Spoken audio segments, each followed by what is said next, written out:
Presidenta de la CE von der Leyen, Unámonos por la prosperidad de Europa. Explora la respuesta de Europa a las amenazas comerciales globales y el llamado a la unidad. And today I would like to focus on the threats to global prosperity and stability, thus our competitiveness, and the rise of protectionism. And as our domestic agenda cannot be seen separately from global developments around us, let me start with the US tariffs. When the dream of a united Europe began, it started with a very simple idea. Let's create one single market. Let's break barriers, take tariffs down. That is what made us strong. Because our companies grew, and so did the ties that bind us together. And then in the same spirit, we worked with partners across the world, including the United States. We built strong connections that we believed were unbreakable. And trade brought more than prosperity. It brought the idea of a shared way of life. And with commerce, our partnership has also grown. Countless are the friendships across the Atlantic. And because of this collective experience of the last, well, almost 75 years, so many Europeans feel utterly disheartened by the announcement from the United States. Let me be clear, Europe did not start this confrontation. We think it is wrong. But my message to you today is that we have everything we need to protect our people and our prosperity.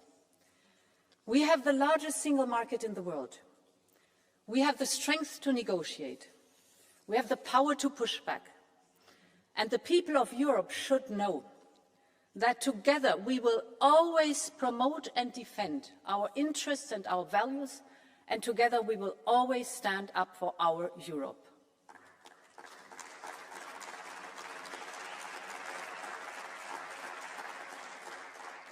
So far, the US administration has announced a 25% increase of tariffs on imports of steel and aluminium, cars and car parts. The next sectors facing tariffs will be semiconductors, pharmaceuticals and timber. And tomorrow we expect another announcement with so-called reciprocal tariffs that will immediately apply to almost all goods and many countries in the world. Of course, there are severe issues in the world of trade, without any question. Overcapacities, we know about the imbalances, we see unfair subsidies, denial of market access, or the IP theft. And I hear Americans when they say some others have taken advantage of the rules. I agree. We also suffer from it. So let's work on it. But tariffs across the board make things worse, not better.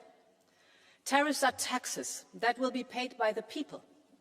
Tariffs are taxes for the Americans on their groceries and their medication. Tariffs will just fuel inflation, exactly the opposite of what we wanted to achieve. American factories will pay more for components that are produced in Europe. This will cost jobs. It will create a bureaucratic monster of new customs procedures. And today, nobody needs that, neither in the United States nor in Europe.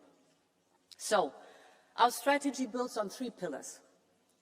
First, we are open to negotiations. We will approach these negotiations from a position of strength. Europe holds a lot of cards, from trade to technology to the size of our market.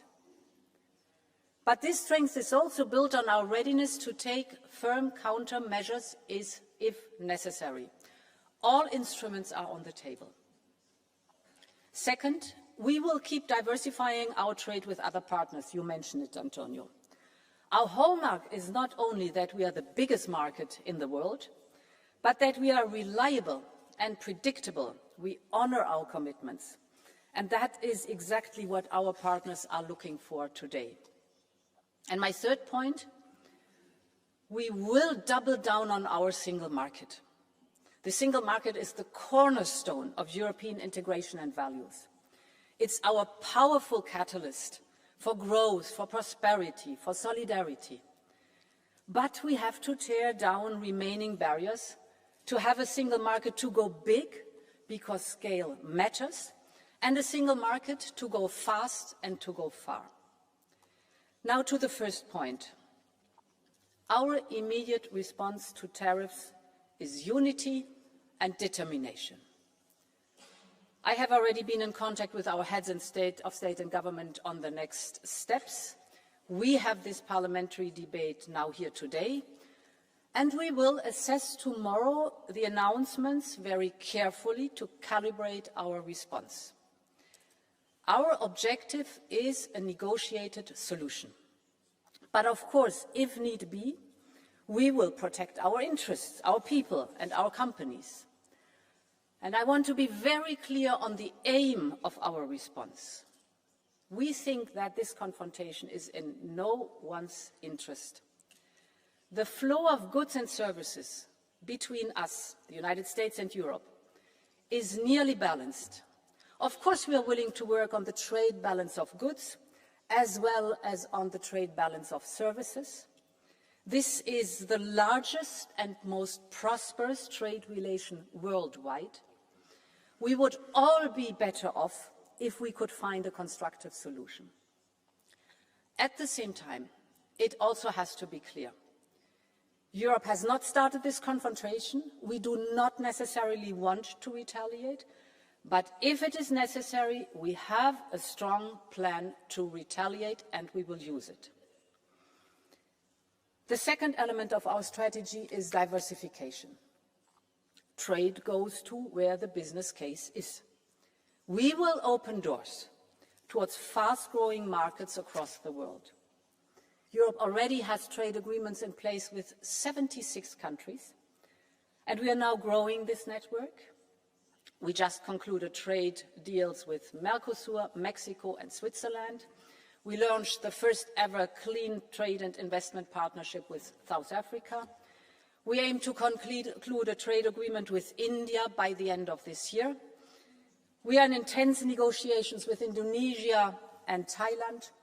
And later this week, President Costa and I will head to Samarkand for the first ever summit between the European Union and Central Asia. Europe has always been a trading continent. So let's connect with the beating hearts of the global economy. Our message is clear. Europe is reliable, Europe is predictable, and Europe is open for business. And the third point, honourable members, is unchain the single market. There are too many obstacles that tie down our businesses, and we have to do our homework. Mario Draghi is right when he says high internal barriers are far more damaging for growth than any tariff. End of quote. The single market, as I said, was born to tear down barriers between the countries, to erase customs and duties, and to make business inside the European Union as easy as possible. So we must go back to that idea and fulfill it. It must be easier for SMEs to sell the same product in all member states instead of relabeling it 27 times to comply with national laws. It must be easier for professionals to work across borders instead of getting stuck with different national bureaucracies. It must be easier for tech companies to launch a new service all across Europe instead of dealing with 27 different procedures. And it must be easier for our Europeans to invest in Europe instead of sending their savings to the other side of the world. This is the promise of the single market. So, honourable members, it must be fulfilled now.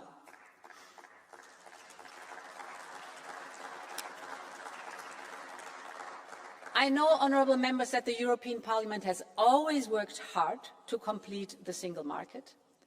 Now we have the generational opportunity to get it done.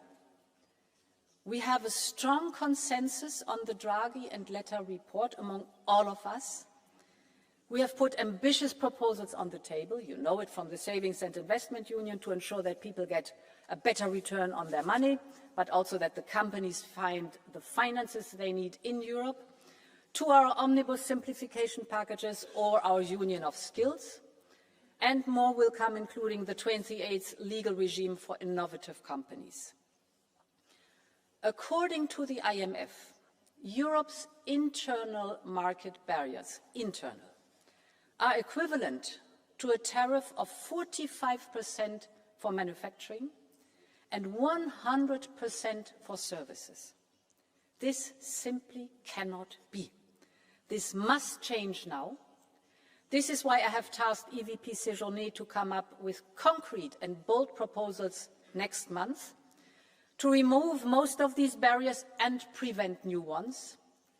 These reforms are long overdue, and now they have become more urgent than ever.